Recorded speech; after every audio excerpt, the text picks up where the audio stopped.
മക്കളെ, ഇന്ന് സകല വിശുദ്ധരുടെയും തിരുനാൾ നമ്മൾ ആഘോഷിക്കുകയാണ്. സ്വർഗത്തിൽ നമുക്ക് വേണ്ടി നിരന്തരമായി പ്രാർത്ഥിക്കുന്ന നമ്മുടെ ജ്യേഷ്ഠ സഹോദരന്മാർ ഇതാ നമുക്ക് വേണ്ടി പ്രാർത്ഥിക്കുന്ന, പ്രത്യേകമായി പ്രാർത്ഥിക്കുന്ന സുദിനം, സകല വിശുദ്ധരുടെയും തിരുനാൾ. ഇതാ അവർ വചനം തരികയാണ്.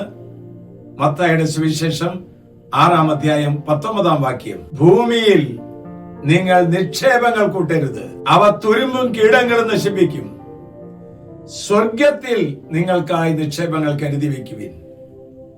നിങ്ങളുടെ നിക്ഷേപം എവിടെയോ അവിടെയായിരിക്കും നിങ്ങളുടെ ഹൃദയം. ദൈവത്തിൽ ഹൃദയം വെച്ച് മുന്നോട്ട് പോയവരാണ് വിശുദ്ധന്മാർ. നന്മ എപ്പോഴും വിതരണം ചെയ്തവരാണ് വിശുദ്ധന്മാർ. പുണ്യങ്ങൾ എപ്പോഴും വളർത്തിക്കൊണ്ടുവന്നവരാണ് വിശുദ്ധന്മാർ. കുറച്ചുകൂടി വ്യക്തമായി പറഞ്ഞാൽ, യേശുവിന്റെ സ്വപ്നം ഈ ഭൂമിയിൽ നിവർത്തിതമാക്കി തീർക്കാൻ വേണ്ടി ദൈവം തിരഞ്ഞെടുത്തവരാണ് വിശുദ്ധാത്മാക്കൾ.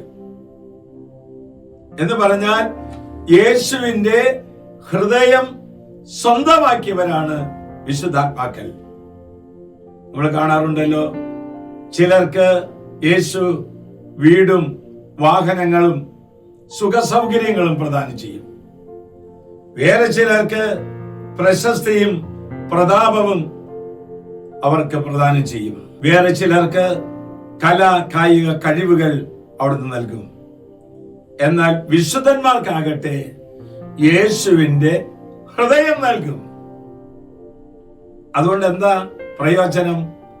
പാപം ചെയ്യാൻ കഴിവുണ്ടായിട്ടും അത് ചെയ്യാതെ, പാപം ചെയ്യാൻ അവസരങ്ങൾ ഉണ്ടായിട്ടും അത് പ്രവർത്തിക്കാതെ ജീവിക്കാനായിട്ടുള്ള വലിയതായിരിക്കുന്ന അനുഗ്രഹം വിശുദ്ധന്മാർക്ക് അവിടുന്ന് നൽകുകയാണ്. ലോകത്തിന്റെ കാഴ്ചപ്പാടിൽ പല തീരുമാനങ്ങളും എടുക്കാമായിരുന്നു. എന്നാൽ വിശുദ്ധന്മാർ ദൈവം കാണിച്ചു തരുന്ന വഴികളിലൂടെ അവർ തീരുമാനമെടുത്ത് മുന്നോട്ട് നീങ്ങി. അതുകൊണ്ടാണ് നാം പറയുന്നത്, ലോകത്തിന്റെ കാഴ്ചപ്പാടിൽ തിരഞ്ഞെടുപ്പ് നടത്താതെ സ്വതന്ത്രവും സന്തോഷവുമായ തീരുമാനം യേശുവിന്റെ തിരുമുമ്പിൽ എടുത്തു. തൽഫലമായിട്ട് ഈശോയെ സ്നേഹിച്ച്, ഈശോയെ അനുകരിച്ച്, ഈശോയെ അനുസരിച്ച്, ഈശോയിൽ ആശ്രയം വെച്ച് യേശുവിനെ മഹത്വപ്പെടുത്തി ജീവിച്ചു.